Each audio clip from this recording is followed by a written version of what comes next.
I want winners. I want people that want to win. You play to win the game. You don't play to just play it. You got to put your money where your mouth is, Pete. It's not gambling advice.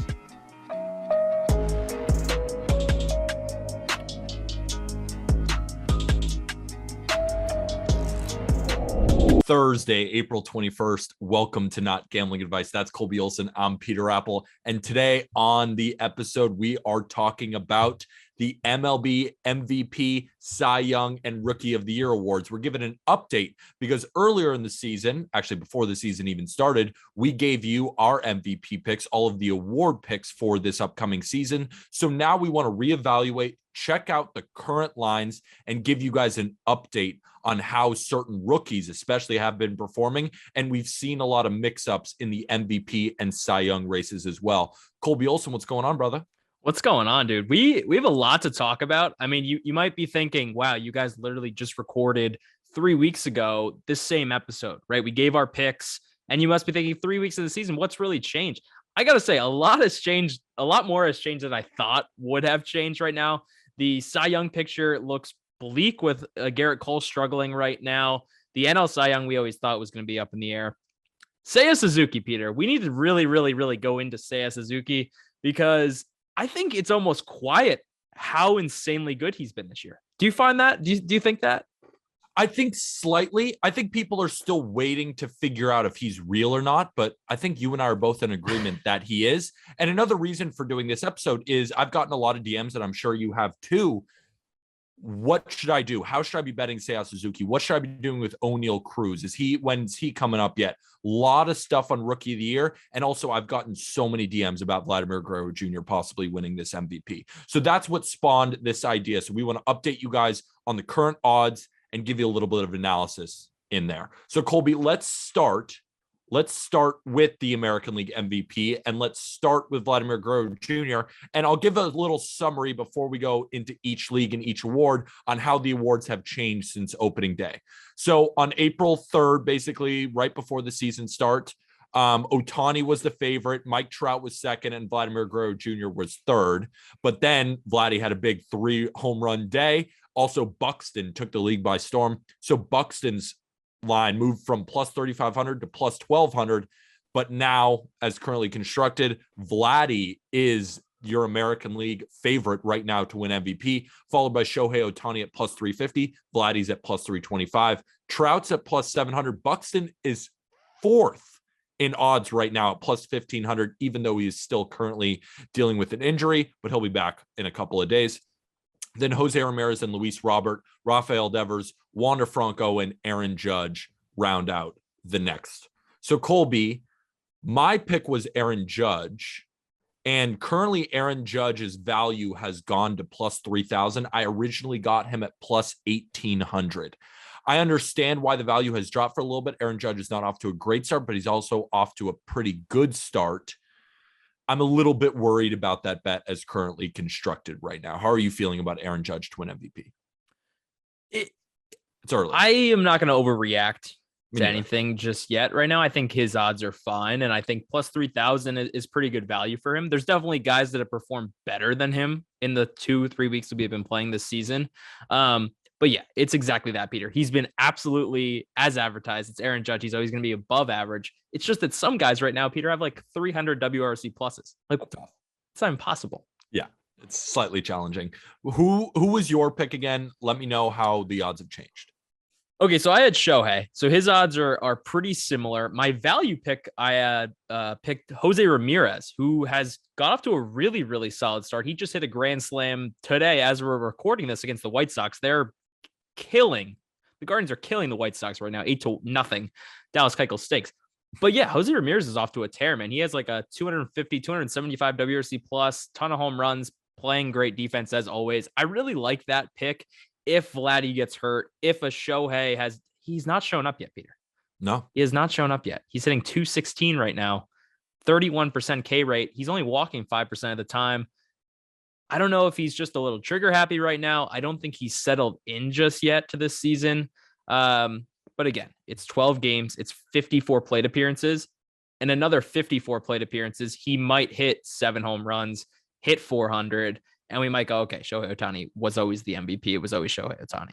I think Jose Ramirez, and I'm not trying to overreact here, but from the early showings of what Jose Ramirez can give you, I'm thinking about hitting him live because right now his odds, like he's behind Byron Buxton at plus 1,800. He should not be behind Byron Buxton at plus 1,800. I would argue, Colby, that he should be right there with Mike Trout. And Mike Trout is currently around plus 700 because Mike Trout is still dealing with injuries. He got hit on the wrist and now he had to exit the game. We aren't totally sure when he's going to come back, but we know it will be soon-ish. But right now, Colby, I think Jose Ramirez should be on the forefront of everybody's mind, especially at plus 1,800 when the value, for example, at a plus 325 for Vladdy or plus 350 for Shohei isn't even close to what you could get with Jose Ramirez right now. Peter, what do you think Wander Franco would have to do this year to win the MVP? Is it hit if he hits 360? Does he win MVP? He would have to do other things.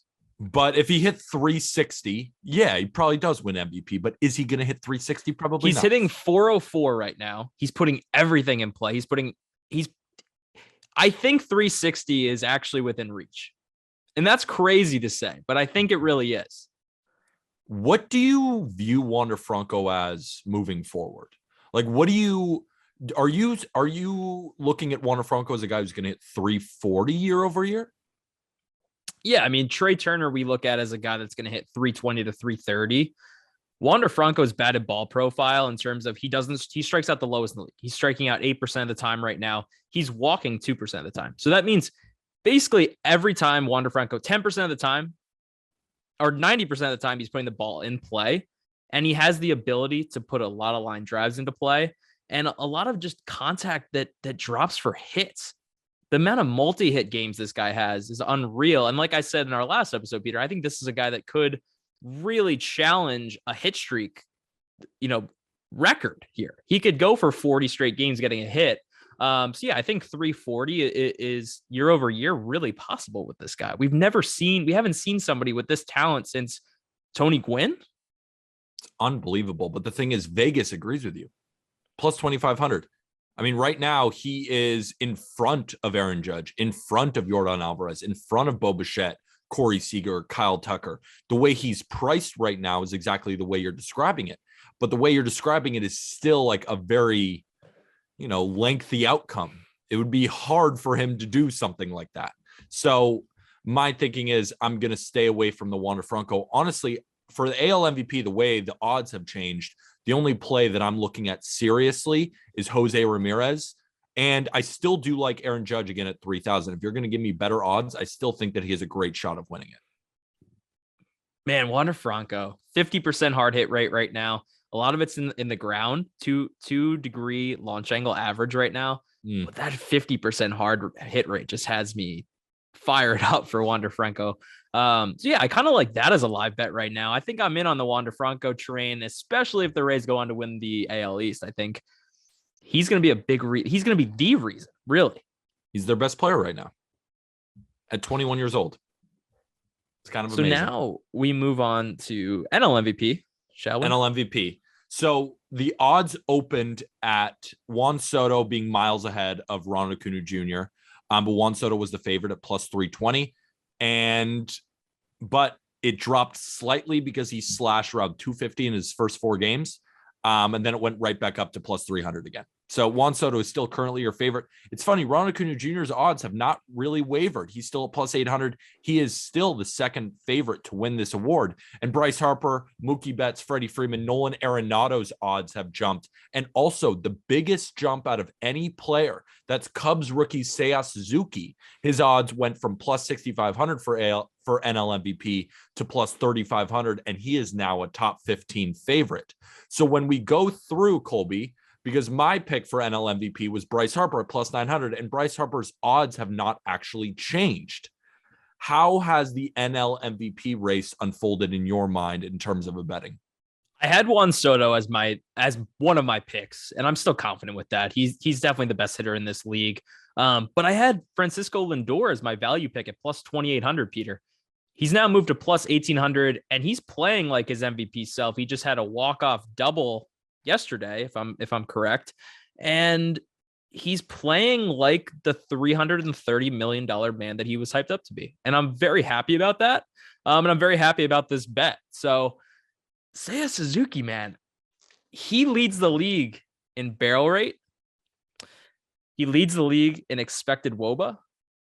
He's put together right now, as in the first 2 weeks of the season, the best hitting profile in baseball. His quality of contact has been unbelievable. He's barreling as many balls as Giancarlo Stanton is, but he's getting more hits, and he's taking his walks too.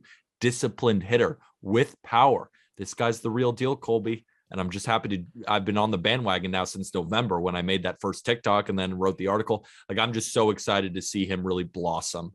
But really for the NL MVP, I'm not making any live bets right now. There's nobody that has really taken the league totally by storm that makes me want to jump off the Bryce Harper train, especially because the odds haven't changed. And also my value bet at plus 3,500 for Manny Machado also hasn't changed. I'm not really making any moves right now. I just think it's very interesting that Acuna's odds are still as low as they are. So he's in AAA right now, about to do a rehab assignment, and he should be back. I would assume by May 1st, we'll see him on the field in Atlanta.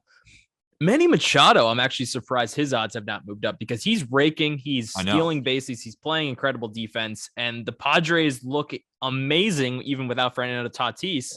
So I really like that pick.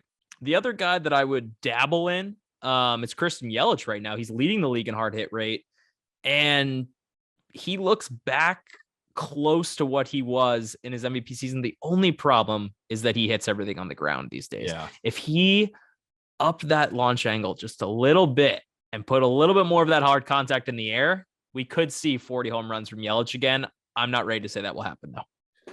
I'm not ready to say that either. And with the Brewers scuffling, Christian Yelich could win an MVP because the Brewers will be near the top, but there's something about Yelich. I just really don't want to touch him this year, even though he has made some improvements and I am liking what I'm seeing. So let's talk about the AL Cy Young. So a couple days before the season, we knew Garrett Cole was the favorite. That was my pick. And Garrett Cole is still the favorite. His odds have just kind of trickled down to plus 550. So they're not as good, but he's still the favorite. And Bieber's odds actually got worse for a better. He's now at plus 650. He was higher at plus 700. And Framber Valdez has had the biggest jump from plus 7,000 to plus 500, as well as Dylan Cease taking a large step up. Dylan Cease actually bumped up over Robbie Ray. Dylan Cease plus 850, Robbie Ray plus 1,100, followed by Justin Verlander plus 1,300, Shane McClanahan, Lucas Giolito, Kevin Gausman, Alek Manoah, and Jose Barrios, and then Shohei Ohtani round out the top 10. Colby, my pick was Garrett Cole, and honestly, I'm petrified. He did not look good in his start against the Tigers. The command has been off the entire year. The fastball velocity, it all still looks good, but he has just not been the same pitcher. And we're about to rank our top 10 starting pitchers on the Just Baseball show. Colby, I don't want to put him third. So Garrett Cole this season, Peter, last night, 5 walks, inning and 2/3. He looks like he can't find the zone. And I don't want to bring up the sticky stuff incident over and over and over again with Garrett Cole, but we saw that his command was different after the sticky stuff lockdown last season. And right now, Peter, 14% walk rate. That's not Garrett Cole. That is not Garrett Cole. I'm hoping he finds his way. It's only 3 starts, and, he could bounce back over the next 3, shut out 3 teams, go 7-8 innings each start. And then we're talking about Garrett Cole as the Cy Young again. But something is very, very different with this version of Garrett Cole. He looks anxious out there. I've never really seen that from him. He looks a little lost. Right? He does look a little lost. And another guy who was at the top of the leaderboard as well, Shane Bieber, a little bit of a drop in velo. What have you seen from Shane Bieber on that front? Because Shane Bieber, when he's on, he's the 2020 Cy Young. But since 2020, his numbers don't indicate that he should be a Cy Young. What are you seeing with Shane Bieber?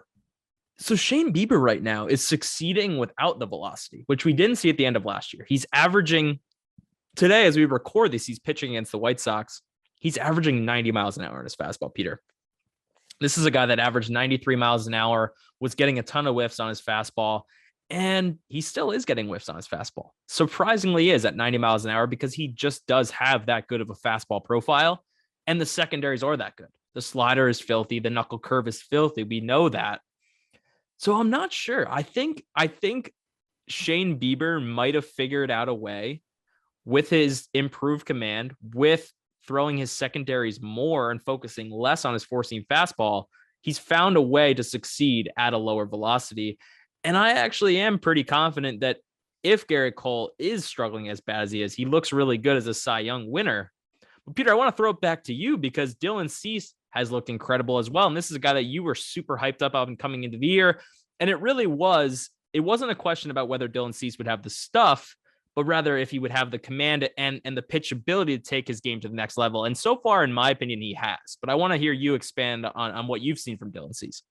Just from what I've seen from Dylan Cease is exactly what I expected to see from Dylan Cease. I expected him to go a little bit longer in games, really, turn out better starts on that front, his command be more consistent, and that's all that he's done. Because it's not like Dylan Cease had to make pitch repertoire changes. He didn't have to bring in a new pitch. He didn't have to throw other pitches less. All of his individual pitches are good. It was just about commanding them within the zone in order to keep the pitch count lower so that he could continue to go into the 6th inning rather than being a 5-inning guy who gets taken out with 3 walks, but 9 Ks after 100 pitches. Now let's watch him go into the 6th, into the 7th. I know it's still early, so we haven't seen a ton of that, but what we have seen is the command has gotten much better, and that makes all of his individual pitches better too.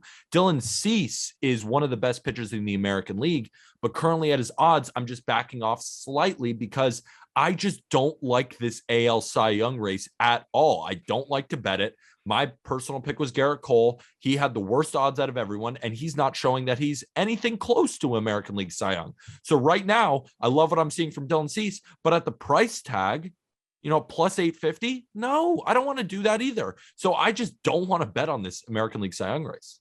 And I think Dylan Cease's odds are a bit inflated right now because of Lucas Giolito being on the IL. When Lucas Giolito comes back into the fold, that complicates that rotation a ton. And it's like, okay, who is the best pitcher in this rotation? Is Lucas Giolito the best? Because before getting hurt, Lucas Giolito also looked very, very good. And so I don't know if that kind of clutters it. Like we always talk about the Dodgers and their, Mookie Betts, Trey Turner, and like how Freddie Freeman, how loaded that team is and how that complicates their MVP odds. It's kind of the same thing here. So to me, Shane Bieber looks like the best option right now, but it's like, am I really going to go bet on a guy that's throwing 90 miles an hour when we're used to him throwing 93, 94? Absolutely not. So I'm with you, Peter. I think I'm going to stay away from this for now. I have no live bets. Let's ride out our Garrett Cole pick and see what happens. Let's just see what happens. Let's talk about the NL Cy Young. Currently, Max Scherzer and Corbin Burnes lead the list.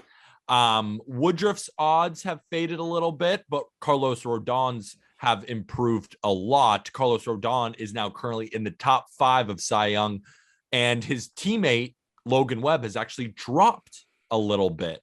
Not a great start against the Mets, but we have no reason to be concerned about Logan Webb unless Colby, are you concerned at all about Logan Webb? Because from what I've seen, I don't have any concerns. It's just baseball. Sometimes a couple balls land here and there.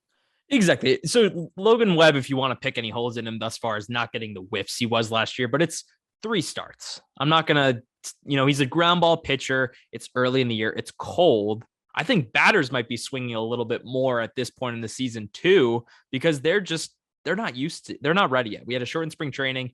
They're jumping at baseballs. He's getting a lot of weak contact on the ground like we always expect Logan Webb to do. I'm still confident that he's going to end the season with a 2.4 or 2.5 ERA and be in this Cy Young race.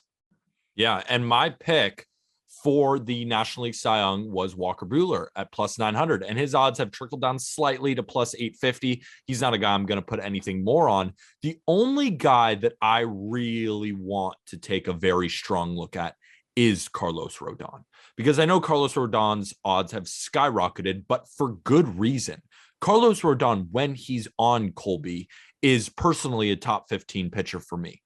When that fastball is 98 and he's got the breakaway slider, he is unhittable. I'm actually going to tonight. You're hearing this, we're recording this on a Wednesday, release on Thursday. I'm going to Mets Giants tonight. I'm going to go watch Carlos Rodon in his 3rd important start. We'll see if that trickles over, but I do think that it will. When he's healthy and when he's on, He's unbelievable. And the Giants, I feel like, are going to know how to keep him healthy with all the different veterans that they have. And they have a longer rotation as well. They have guys like Sammy Long, other guys that they can get, maybe, give him a rest, give him a spot start. I think Carlos Rodon has a very good shot to win the NL Cy Young. And I still think at his current price tag of plus 1,100, I mean, he's still behind Zach Wheeler, for example. And I think he has a better shot than Wheeler does this year, quite honestly, with the shoulder issues. And Wheeler's command hasn't been as great and his velo is slightly down. I think Carlos Rodon is a fine live bet right now. Peter, yeah, I said it in my pitcher rankings. He didn't make my top 20 when I released it in December, but I said he would have made it if I, trusted that his shoulder was going to come back healthy, and it has. He's up to his hardest velocity ever.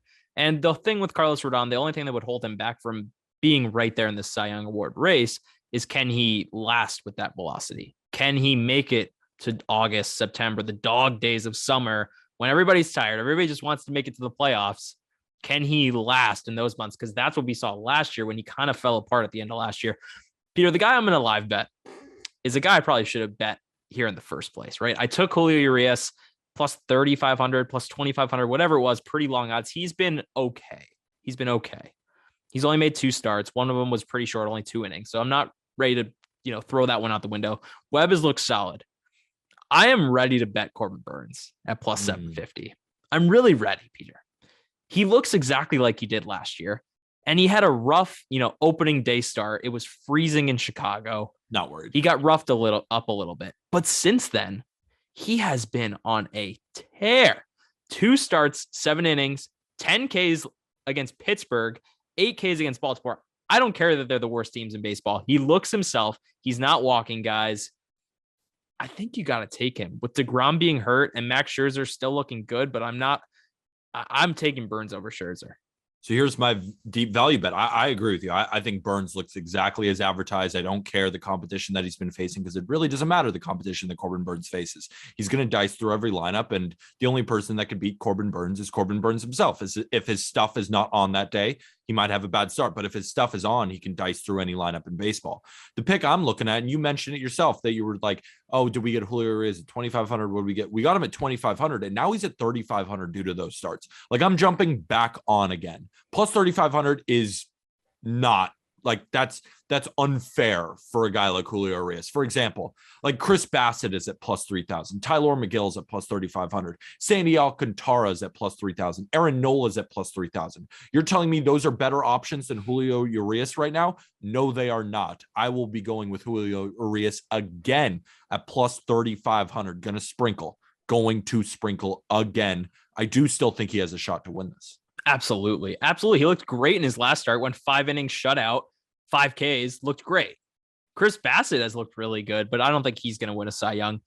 Max Fried last night went almost 6 innings perfecto against the Dodgers, and he looks like he could be right in this race, Peter. I predicted him to be the wins leader in all of baseball, and I really like the way that bet's looking right now, because this Braves team is going to be really good. That bullpen last night, Kenley Jansen shutting down his old team, just didn't feel right, but it was really cool. Also, Max Fried was my guy when I was like, pitchers we like, pitchers we don't like.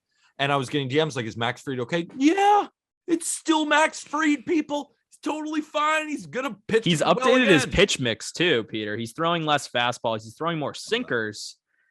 And he's throwing more sliders, which I like. He's got that hard slider at almost 90 miles an hour. Guys, don't hit that. He's a disgusting pitcher. Let's talk about the AL Rookie of the Year, because the odds have changed a little bit. And these awards, the AL and the NL, are really what people like to live bet, because with Rookie of the Year, sometimes Vegas doesn't have a good read on how these rookies will perform. And now we have a better understanding. So what we knew is that Bobby Witt opened as the favorite, and he's currently still the favorite. And his odds really haven't changed. They're around plus 300, and now they're around plus 310. But the biggest jump is that Stephen Kwan went from plus 6,500, and he is now at plus 650. And Spencer Torkelson's odds have actually gone down to plus 410. So Bobby Witt Jr. and Spencer Torkelson are really the guys at the top. I mean, a guy like Spencer Torkelson, he was at plus 450. Now he's at plus 410. So just slightly. But Jeremy Pena at plus 850 is someone that I want to talk about, because the entire baseball world is enamored with Steven Kwan and his crazy batting average, how he leads all rookies. But number 2 is Jeremy Pena. And Jeremy Pena is playing really good defense with the Astros as well. On top of, he led off last night, Colby, and he's been leading off. Jeremy Pena was your pick. So tell me why you just are obsessed with this, because not only was he plus 1,200 when you bet it, now he's plus 850. And I still think he should be at least with Bobby Witt Jr. Peter, we have Bobby Witt Jr. hitting like 100. We have Julio Rodriguez, who's hitting 125. We have all these prized rookies hitting in the hundreds. And here's the reason, Peter. They're all 21 or 22 years old. Jeremy Pena is 24 years old. He has a little bit more seasoning under him. He's a little bit older, a little bit more mature, he's able to handle that pressure a little bit more. And the Astros believe that he is their starting shortstop of the future. So far this year, 333 average, 2 bombs. He's only striking out 17% of the time. A 306 ISO. Are you kidding me?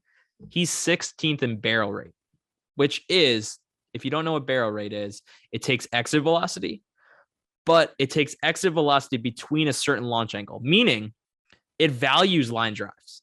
So if you hit a line drive hard, it's going to value that. And Jeremy Pena is hitting a lot of line drives hard, and he looks already like a superstar. The part. He looks the part. That's what he looks. He looks like an MLB all-star type shortstop. That's the look that he gets. The one that I wanted to touch on also is Matt Brash at plus 1,500, because Matt Brash's odds have jumped through the roof as well. And we saw is a slider that is optimized perfectly. It has a ton of movement. He throws it hard, and he can throw it for strikes, and he tunnels it well off his 96-mile-an-hour fastball. Matt Brash is a very exciting pitcher for the Mariners. And we talk about Gilbert, we talk about maybe their best in George Kirby, but Matt Brash could be the best out of all of them. And at plus 1,500, do you see any value at this point? Because me personally, I don't at plus 1,500. The odds have gotten too out of control. So for example, like Joe Ryan is behind him. And Joe Ryan just maybe not a better pitcher, but at least has more experience and is better MLB ready right now. See, that's the problem, Peter. Matt Brash might be filthier than Joe Ryan, and he might be the filthiest rookie pitcher out there.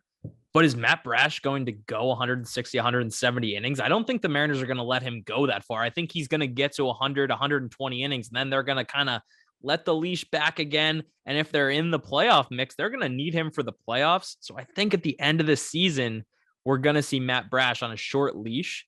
I like Joe Ryan's odds at plus 1,900 right now. He's looked really good. He carved up the Red Sox the other day.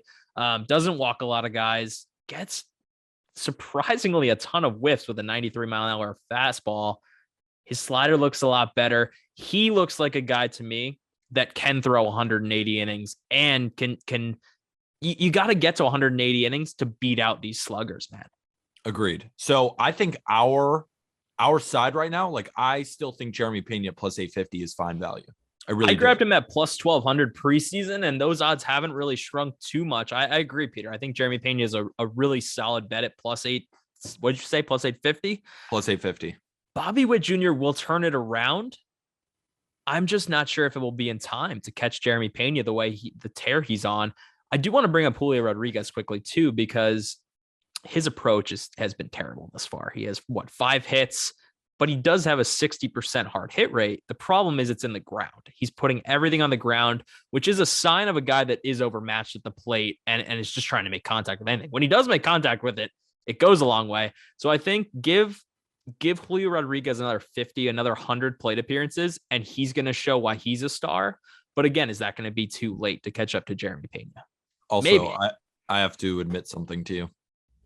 After we did our episode about like guys we like, and we were talking about waiver pickups as well, I was looking at the AL Rookie of the Year odds, and I saw Jose Siri was at plus 13,000, and I put $10 on it because I'm not saying it's gonna hit, but Jose Siri looks really athletic out there in center, and he's hitting and he's stealing bases, and now he's playing center for the Houston Astros. Plus 13,000. Peter's like, okay, if the whole entire MLB gets blown up and Jeremy Pena tears his ACL, Jose Siri has a chance at plus 13,000. That's $1,300. Would your bet be void though? If like every MLB season just or every MLB stadium just crumbles? I don't know if they have a rule for that, but if they, I assume they have that covered. Yeah, Jose Siri, I wouldn't tail that with me, but if you're down, maybe you don't want to eat lunch. You had $10 for lunch, and you're like, I'm not even that hungry. I'll just put also, it on can the Jose listeners Siri. just give us a little clap for not making like a Hey Siri joke? Those are awful. Yeah, those are awful. That's why I didn't want to do so. Let's talk about the NL Rookie of the Year, because right now, Seiya Suzuki, he started as the favorite at plus 365, followed closely by O'Neal Cruz. But now it's all Seiya Suzuki at plus 170. And O'Neal Cruz's odds have now dropped to plus 750. Hunter Green is now the second best odds to win the NL Rookie of the Year at plus 450. And then rounding out the top three, obviously Seiya, Hunter Green, O'Neal Cruz, then CJ Abrams, Bryson Stott, Joey Bart, Seth Beer, Mackenzie Gore, Nick Lodolo, and for some reason, Sixto Sanchez continues to appear on these lists when he might not even pitch this year. I think that's a terrible bet. If you're a Marlins fan hoping for Sixto to come back and win it, like, I don't know what to tell you. I don't think he's going to at all. But Colby, what did I say when we recorded our episode? I said, I'm jumping on Seiya Suzuki now because his odds are going to trickle down to plus 150. Right now, they're at plus 170. I didn't expect him to trickle down in 10 days, but I did expect that to happen over the season because he's just so much more advanced than every other rookie. And we have seen some interesting things of O'Neal Cruz in the minor leagues. We saw a video of him taking a swing and miss and a bat, striking out, and didn't look motivated. That was the big thing. Lazy. And we've heard about mental stuff going up here. Is he a mature enough player to get the call up now to the Pirates? What are your views on O'Neal Cruz as we sit here today? My parents used to say to me, Colby, you look bored in school. I think you're a little bit below your level, even in sports, right? You go to gym class. If you're an athlete in gym class, you like it, but if you're playing people that aren't good at the sport, you're not as engaged. I think O'Neal Cruz is playing below his level right now, but that's even in AAA. That makeup is not good for that to be your mindset in AAA as you're not a 25-year-old prospect. That's not a good mindset to have, though. It's definitely not a good mindset, Peter, but I will say I'm not going to say that it's bad for O'Neal Cruz's future outlook because he has everything that a superstar should have. He hits the ball hard. He's fast. He's 6'7" monster. But yeah, I'm not currently I didn't bet him when we talked last time, right? Yeah, you said you were going to wait. Yeah. And I'm not going to touch him right now. Peter, do you think Seiya Suzuki's real quick? Do you think his are going to keep shrinking? Like, do you think we're going to get an even line eventually on Suzuki? I think we're going to get a minus line. Because I think I'm ready to put money on Seiya Suzuki at plus 170. That's the thing. That's the biggest question I get in my DMs. Is it now the time to bet on Seiya Suzuki? And you and I are in the same boat. I think it is. And I think until he gets to plus 110, which I don't know if he ever will be, or even a minus line. That's what I'm projecting it, but it may never get to that. But who else is going to make the All-Star game for the Cubs? Contreras might, because Contreras, the catcher, he's been raking. Okay, sure. Yeah, but maybe that might be it. Seiya Suzuki right now, how many times Michael Saunders made an All-Star game? I think Seiya Suzuki looks locked in, especially a fan vote. He's a fan favorite. He looks locked in to make an All-Star game, Peter. That would propel him right to the top. I think I'm ready to put money down on Seiya Suzuki. I think at least a unit on him right now. I like his odds. I'm glad I waited. I mean, I'm not, glad, but I'm glad I waited to see, this is Seiya Suzuki. He's real. He's hitting the ball hard. He has an amazing approach, and he's just likable. He's just such a likable dude. The one value pick I like is Nick Lodolo. What do you think of that? Don't love it. Don't love it. His command is not what I thought it would be when he came up. His command is not. Did you watch him carve up the Padres, though? It did look pretty good. 5 innings, 8 strikeouts. But he wasn't hitting his spots. His stuff is just so good. He was hitting his spots better than in that first start, and I'm ready to give him 2 or 3 more starts to show that stuff is there. The stuff is there. The command, I think he was commanding down the zone, Peter. I like him at plus 3,500 right now. Hunter Green to me is not that far ahead of Nick Lodolo that Hunter Green deserves plus 700 versus Nick Lodolo at plus 3,500. So I like I'm worried about their there. ERAs at the end of the year. Pitching Great American Ballpark all year, rookies, home runs, weather's going to get hot. That's True. my only concern, because they could have a 4.3 ERA but still be good pitchers. But just, and then it's like, oh well, this other guy, has a 3.8 or something, or Seiya Suzuki's going to win it too. That's why I'm not betting on any value picks in the NL. Like Seiya Suzuki, I think is going to win, and that's where all my money is. And no, I put it on Twitter a couple days ago. Did you see my tweet? I said Seiya Suzuki will make an All-Star team this year. I did see that. That's kind of why I brought it up, because I brought it up though because the Cubs are not a great team, which means they're going to have to send someone to the All-Star. And he's going to deserve it regardless. He's going to deserve it whether he's on the Nationals, whether he's on the A's, whether he's on the Dodgers, whether he's on the Yankees. He's playing like an all-star. And I do think that this will continue. We've seen nothing in the data or with our eyes that says, yeah, maybe this guy will teeter off a little bit. I haven't. And I don't think you have either. I love guys that elevate and hit the ball hard and walk more than they strike out. And he's doing all of those things. How could you not love this? How could you not love him? So that goes for today's episode, Thursday's edition of Not Gambling Advice. Go get your Just Baseball merch. The link is in our episode description. Join our chalkboard. It's our baseball group chat where Colby and I and all of the staff of Just Baseball, we talk baseball every day. We give our picks in there. We give more analysis in there, live bets, props, the whole nine. That link is in there. Also support our friends at Loop Trading Cards. They're doing box breaks on the Loop app every single day. Think of it as Twitch meets your local card shop. And what they do is they do box breaks every single day. And it's awesome. I've been in there too. It's like even at 1 a.m, Arm said that he was at a bar and he was doing a box break because he's an insano. But that'll do it for this episode of Not Gambling Advice. Colby, anything else before we leave? I bought a Robert Hassel rookie car, Bowman first auto. Nice. And I'm amped about it. And that's all I have to say. I'm going to show you this man. He's looked good. He's looked good. Clark Schmidt, for anybody That's out what there I listening, wanted to has hear looked from really you. good. He looked He is- great last night. Yes, Colby. See that card, people? Everyone watching us on YouTube, if you could hit us with a comment and a like, and make sure you subscribe, you're looking at $1 million in my hand. That's what that looks like. Million. This is a house. I have a house. Or at least maybe one day. We'll see. Keep shoving, Clark Schmidt. So with that, thank you, everybody.